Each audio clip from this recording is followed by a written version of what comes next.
As the noon sun sets high over Tulsa, Doug Massey and Ben Wilson can be found chasing their own shadows on the trails at Turkey Mountain.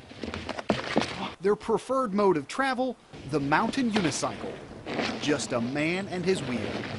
When you're going on the trails, it's really difficult, but it's pretty crazy in its own way. The terrain can be brutal, but that's part of the challenge.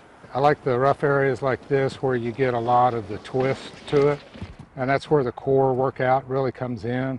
Now, about the only thing I can compare this to is Evel Knievel jumping the Snake Canyon. Mountain unicycling is extremely dangerous, and it is not for the faint of heart. Woo!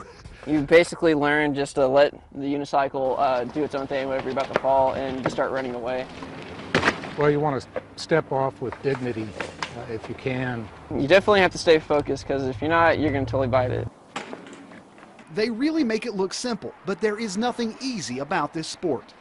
Basically, whenever you're at the top of the hill, you have to be ready to go really hard. You don't need to make it, because if you go slow, then I don't know, you usually don't make it. It's great, yeah. I've been down this trail 200 times probably, and there's always something new. You look at every stone, every little root. It takes extreme focus, a real good feeling of accomplishment when you make something you've been working at. Not many people participate in mountain unicycling. You have to be okay with failure and with taking the road less traveled. In Tulsa, Jason Shackelford 2 News works for you. Jaden Reichel is a 9-year-old wakeboarding wizard.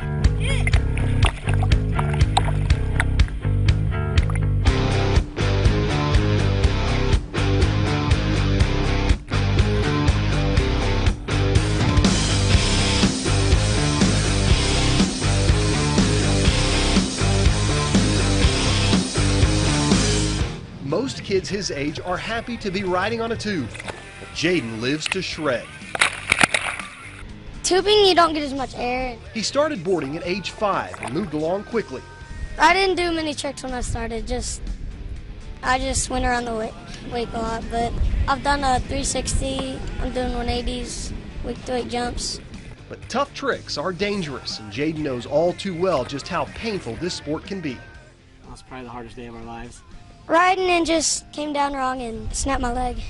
He had emergency surgery on his femur, broke his femur in a freak accident. 2 broken bones has Jaden cautious but not scared. Got set back, but I've been practicing a lot lately.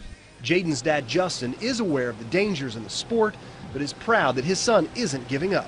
The next year came back and was winning tournaments again, and it was really cool to see him, get over that. It made Mom and Dad really proud. At 9 years old, Jaden has many years and many tricks in his future. Reluctantly crouched at the starting line, engines pumping and thumping in time. The green light flashes, the flags go up, churning and burning, they yearn for the cup. They deftly maneuver and muscle for rank, fuel burning fast on an empty tank. Reckless and wild, they pour through the turns, their prowess is potent and secretly stern. He's going the distance, he's going for speed. This is a supermoto racing, asphalt only, anywhere from 80cc bikes all the way up to 450s and above. They're pretty much those stock motocross bikes. We just put supermoto wheels and tires, special slicks, and 17-inch rims on them. Pretty inexpensive to take a dirt bike and transform it into a supermoto bike for a lot of fun.